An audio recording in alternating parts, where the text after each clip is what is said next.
দেখো এখানে আমাদের এমজিও ল্যাটিস শক্তি বলেছে এনএফ অপেক্ষা বেশি এমজিও, মানে ল্যাটিস শক্তিটা কি আমাদের জেনে নিতে হবে। ল্যাটিস শক্তি আমাদের চার্জের উপর ডিপেন্ড করে। কি বললাম? ল্যাটিস শক্তি চার্জের উপর। দেখো এখানে এমজিওকে ভাঙলে কি হচ্ছে 2 2, চার্জগুলো আমাদের বেশি আছে।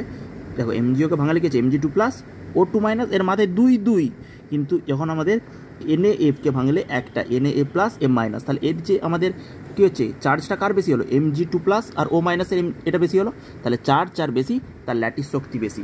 এবার দেখো এর যে ইকুয়েশনটা কোথা থেকে আসে? চার্জ যার বেশি তার ল্যাটিস শক্তি বেশি, কারণ দেখো mgকে ভাঙলে কিছু 2 প্লাস 2 প্লাস, ঠিক আছে। এবার এটা কোথা থেকে আসলো দেখো দেখাচ্ছি যে তোমাদের এখান থেকে দেখো আমাদের ল্যাটিস শক্তি থেকে দেখো আমাদের আমরা কি জানি বলো তো? আমরা ল্যাটিস শক্তি ইউ সমান একটাই আমাদের ইকুয়েশন আমাদের পড়তে হয়, অন্য কিচ্ছু পড়ার দরকার নেই, বর্নলাইন ইকুয়েশন পড়তে হয়। ল্যাটিস শক্তিটা আমাদের এই যে দেখছো Z plus Z minus charge, ওখানে কী হয়েছিল? এমজি ওর জন্য চার্জটা বেশি হচ্ছে এমজি ওর জন্য, কারণ কি Z plus Z minus. Lattice শক্তি আমাদের চার্জের উপর ডিপেন্ড করে, গুণফলের, আর এর সাথে কি সমানুপাতিক। ল্যাটিস শক্তি আমাদের চার্জের সাথে সমানুপাতিক এবং দূরত্বের সাথে ব্যস্তানুপাতিক। শক্তি আমাদের চার্জের সাথে সমানুপাতিক, দূরত্বের সাথে ব্যস্তানুপাতিক, ব্যস্তানুপাতিক। এইটি শুধু জানতে, আর কি জানতে না। এই ভেরি ইম্পর্টেন্ট কোশ্চেন, তোমাদের ক্লাস 12 আছে। তোমরা ওখানে এই ইকুয়েশনটা যদি দিয়ে দিতে পারো তাহলে তোমাদের একদম 100 পাবে কেমিস্ট্রিতে।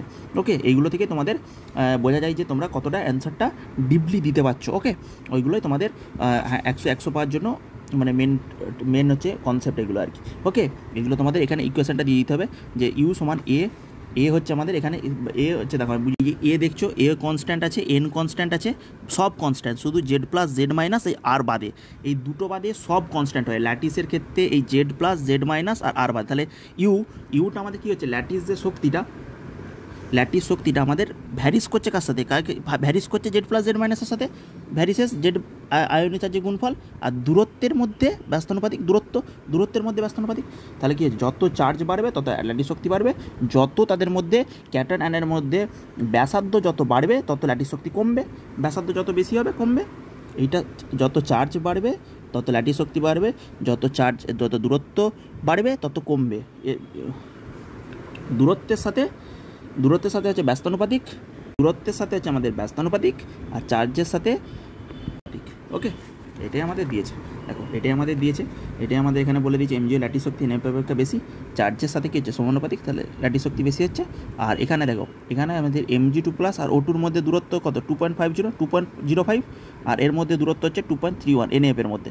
তাহলে যত দূরত্ব বেশি, এনএফ এর দূরত্বটা দেখো বেশি 2.31, যত দূরত্ব বেশি তত ল্যাটিস শক্তি কম, তাহলে এন এর ল্যাটিস শক্তিটা কম।